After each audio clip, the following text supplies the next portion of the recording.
All right. So, Louis, if you could just tell the viewers one fundamental tip that you would suggest that they can, follow to navigate any toxic person like a narcissist that they have in their life.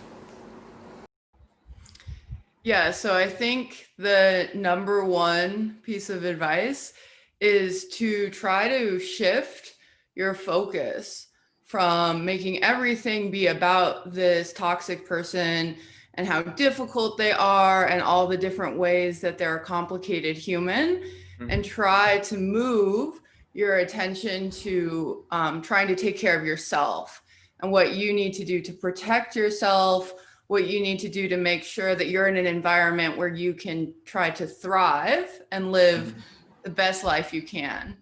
So it's that focus from like really paying attention to the other person and instead turning inside and asking what you need. I can't agree more on what you just said. Reason would be that when we are trying to heal on our own, we tend to go to the internet pretty quickly, and then we try to figure out what the other person might be going through, what is, if they have a personality disorder, and then we try to, engage with them in a different way. And I've been guilty of doing that in the past, that I've spent a lot of time in figuring out the other person rather than controlling my own belief systems and the way I behave with them. Yeah, I have also spent way too much time doing this. So I say this after, dedicating probably a small degree's worth of time. So it's good to make the shift though as soon as you can, because a lot of that time, once you know the person's toxic, you know that. You don't need every detail in order to start making decisions to protect yourself. I completely agree. All right.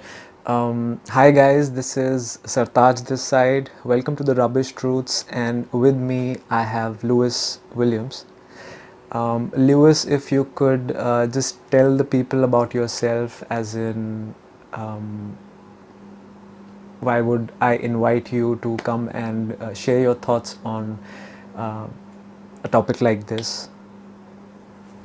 Yeah, so my name's Louise Williams. I'm currently a PhD candidate at the University of Notre Dame Okay. over in Indiana in the US. Okay. I focus, like my doctorate is in philosophy in particular, Okay. and I do philosophy of mind, which is a little bit like reasoning side of trying to understand the world. And then in my personal life, I've had a lot of experience with toxic people. So I've really worked on building a bridge from kind of academic philosophy, the things that are happening, in the universities, to like how everyday people are trying to navigate difficult situations. So recently I was certified as a philosophical counselor, and that is the main thing I do now. Awesome. Thank you so much for coming to this interview. I believe that this is going to be something that is going to be like super helpful for people who are searching for answers on YouTube, on different, the internet is like an ocean of information. Um, okay, the next thing that I would want you to share your thoughts on is what, according to you, um, can be called a, a series of toxic behaviors, or sometimes when we are in the rut and we are in a situation where it's all stressful, we are always doubting ourselves whether we are reading too much into the situation, whether the other person is toxic or not. So what, according to you, would be certain behaviors that can help people identify if the environment that they are in, or the people that they are around, maybe they are toxic? Yeah, so I actually think you hit on one of the first big ones. These are the kind of people that make us doubt whether we're being like too sensitive or overreacting. It's it's totally possible that sometimes we overreact. But if you Yes. find yourself in a situation where again and again and again and again, this person saying, oh, you're being too sensitive, you're overreacting, and you're sitting there thinking like, it doesn't feel like I was overreacting. I have good reasons to think that something bad happened. This person's constantly trying to fill you with that doubt. That's probably one of the big signs you might be around a toxic person. Okay. I think some of the other traits is these kind of people will often try to communicate that we're not good enough, right? Which is there's a general strategy where these like toxic folks tend to thrive when they Okay. are stronger than the people around them. Okay. So if they're constantly telling you you're not good enough at something, the goal there may be to make sure you're feeling kind of weak so you don't try to push back against the toxic person. All right. Okay. Anything else you would want to add on to it, or do you think Yeah, I that's mean, I pretty think much? a big picture one maybe is these kind of people tend to make us feel unsafe. So, Of course. if you're walking, we say like you're walking on eggshells, like you're going to make something break anytime if you're just a little bit too loud or you do the wrong, you bring this person a cup of tea when they wanted a coffee instead or something. Yes. Yes. When you're starting to feel like you can't just on a very basic level trust that you're going to be in a safe place, no one's going to yell at you for no apparent reason, that's usually a good sign that you're dealing with somebody who's got some more serious problems than just like, oh, they're having a bad day. Of course. So, just to summarize what you said, the first thing was that if the situation that you're in, you're still contemplating a lot of times that whether the other person is reacting in a healthy way or not. If some stressful situation or like whatever dilemma that you're in, whether the other person is toxic or not, you are going into that dilemma again and again, then maybe the other person is not behaving in a very healthy manner. And I believe if somebody is you know if you've got good friends, and if somebody who is there who really cares for you, even if you are super sensitive, then they'll start adapting to it, and they would not say those things which are hurtful for you, right? If that is not the case, then maybe it's something else is happening under the sheets. Second thing, you said that they um, make you feel unsafe, like you don't feel that you're in a safe environment, you can express yourself the way you want to, you have to be very careful with what you talk to them about. Like you mentioned, walking on eggshells is a big sign of being in a toxic environment. And the third thing you said was maybe they try to tell you that you're not good enough, and like you said, that these people are toxic people are like insecure in their own capabilities, and they thrive on demeaning other people, right? Awesome, thanks. So Lewis has a website called Empowerment Through Thought, and I happened to check out that website. It's pretty simple. Like, I was told about a mini course which is for free as of now, and she was offering a different perspective on navigating the toxic people in your life. And it's a series of 5 videos. They're pretty short in terms of durations, and the good thing is that they're direct and they get to the point where you can completely grasp what she needs to say. So Lewis, would you like to tell us about empowerment through thought, or what are the services that you are planning to offer through that website, or maybe some coaching you would like to offer to people who are finding it difficult to heal on their own?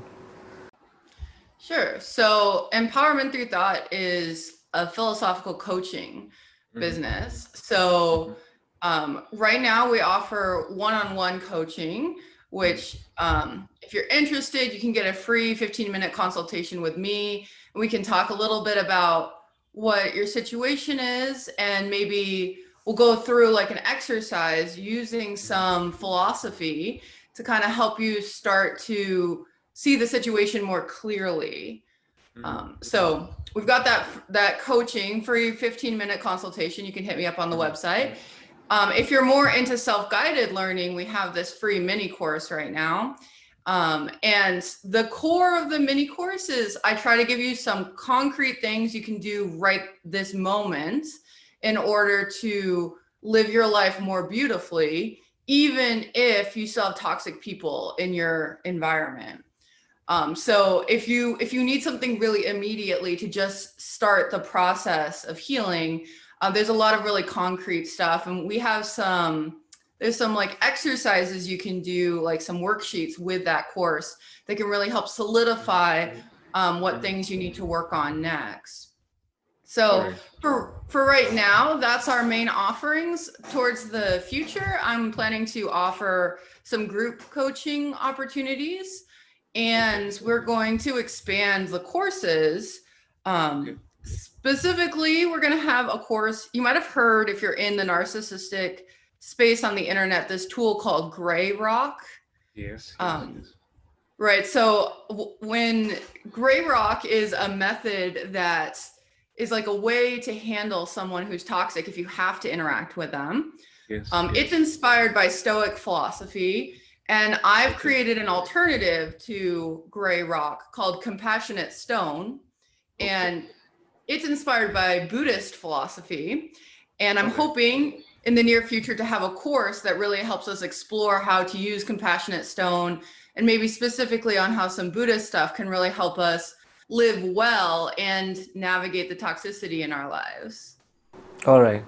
Well, that honestly sounds like something it's like you're offering a new world to people who are trying to heal themselves, because I've spent a couple of years reading stuff online, and it was either Buddhism to,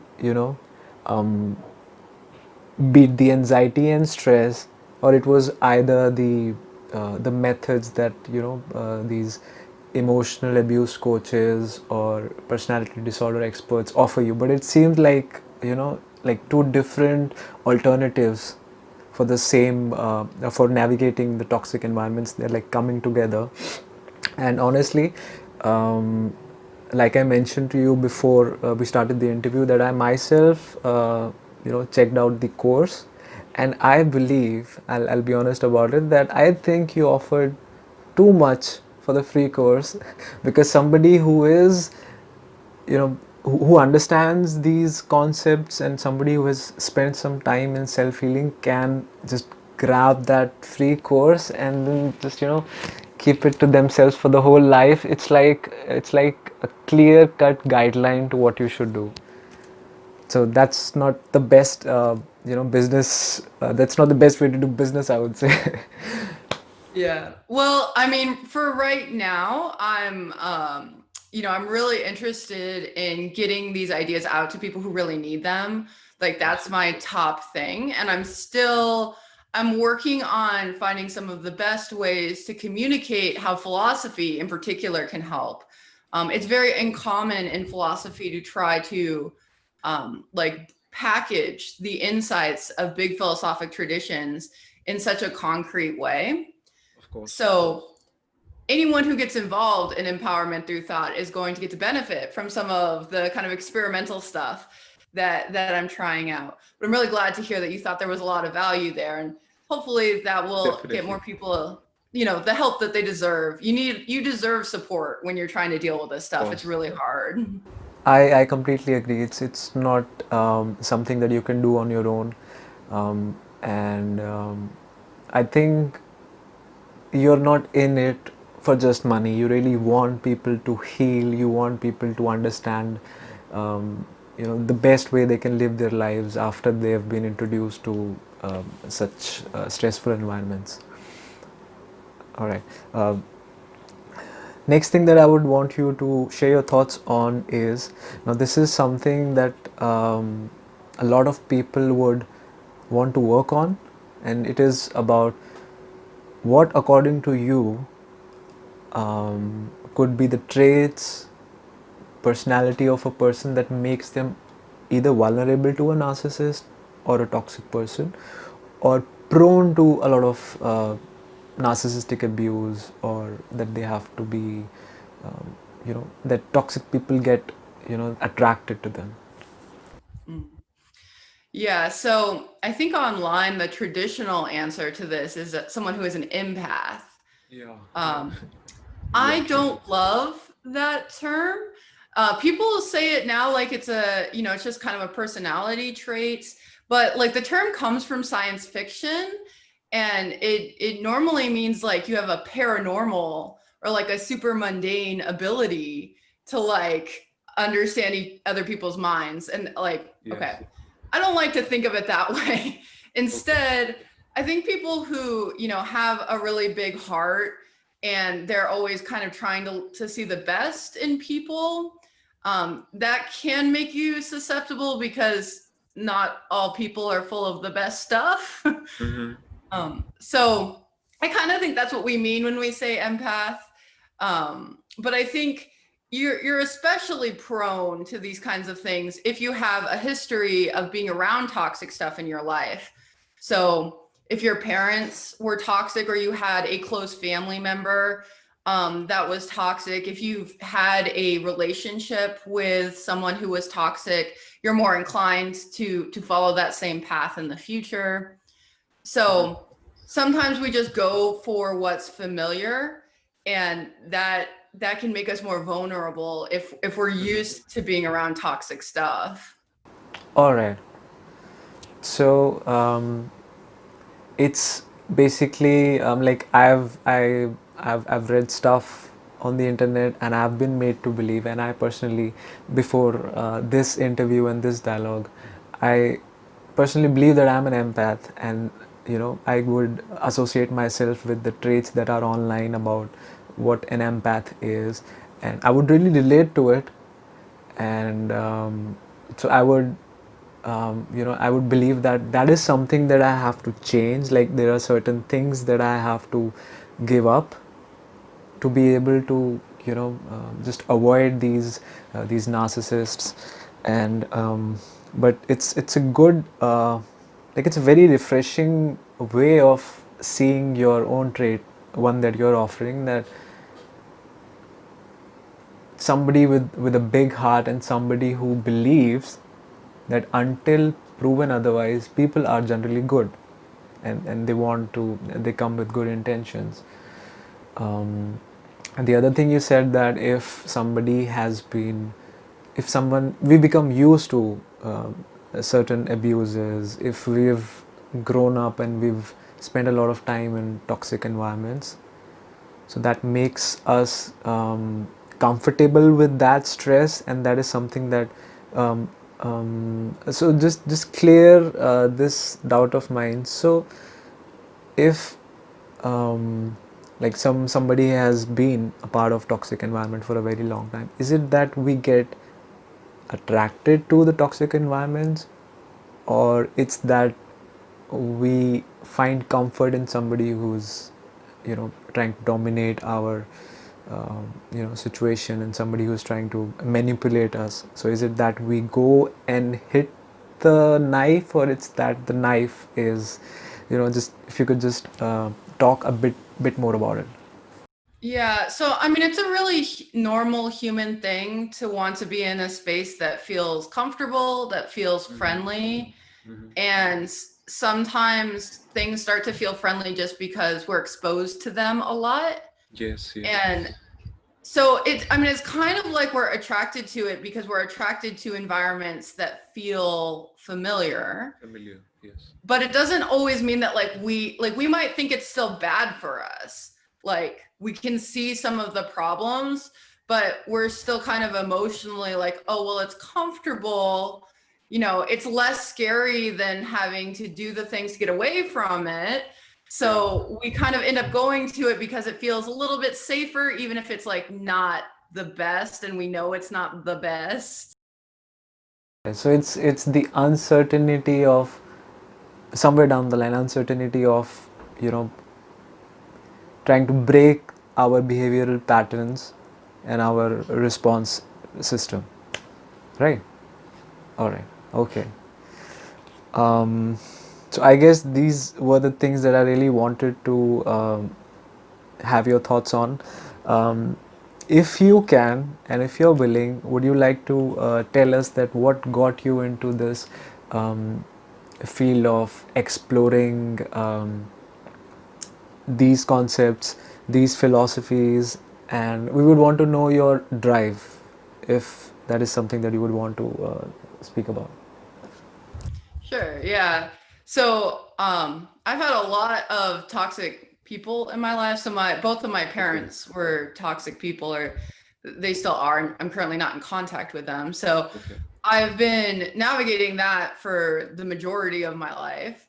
When I was actually in high school, I went through a really bad breakup, and my ex-boyfriend was like in an authority position above me. He was like in charge of me.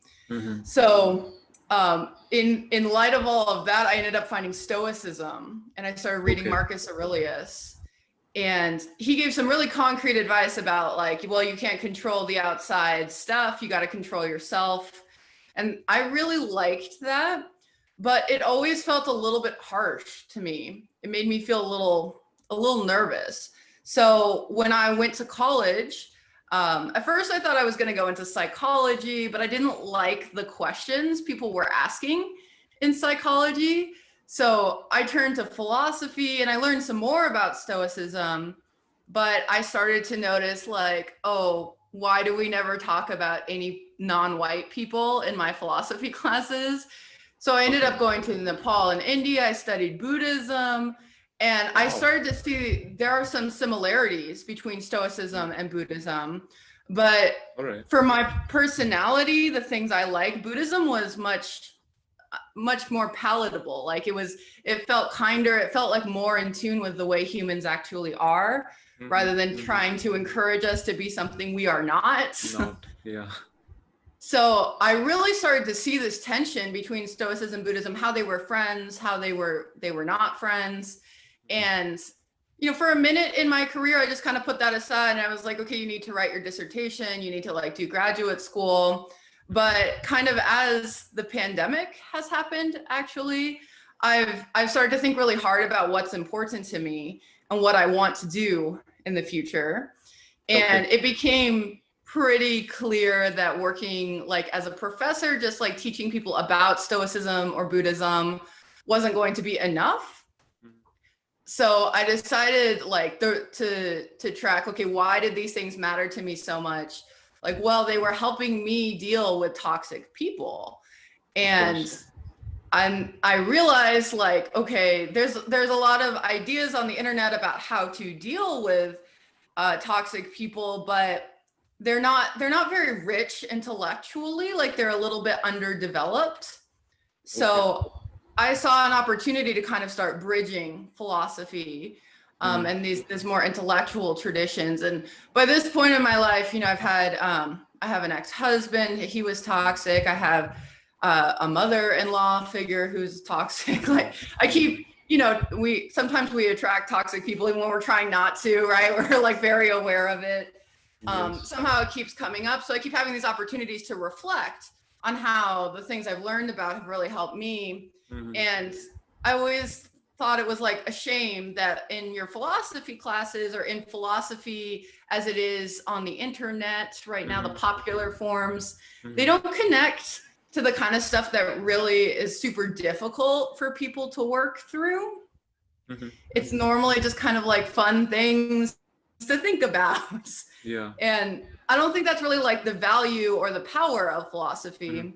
So I really wanted to, help people who were in situations that were somewhat similar to me and bring some of the tools that I've been studying in graduate school and all that to like actually help make a difference in the world. Awesome. So, like they say that you have to see the darkness to its depth to come out and see the light. And look at you now, you're telling people how they can navigate these experiences that we don't wish upon anybody else.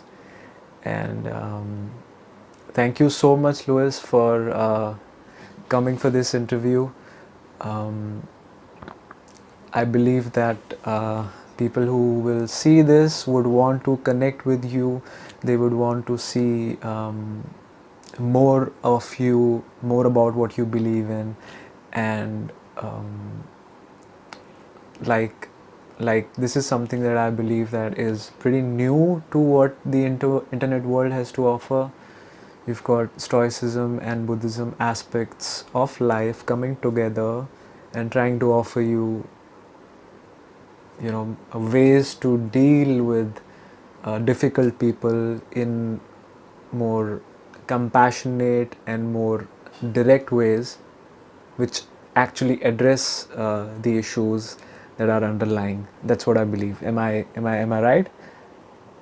That sounds just right. Okay, awesome. So guys, we'll be uploading more such content regarding narcissism, emotional abuses. So please keep coming back to the channel for such videos. And in the description below, I would add the website of Louise, Empowerment Through Thought, and I would also add the Instagram handle of her of the same website, because she keeps uploading such simple, short and beautiful quotes almost every day. I believe you do it every day. 2 times every day. Awesome. So that is how I came to know about Louise and her work. I was just doing the random Instagram quote searching. That is when I found her work and I super liked it.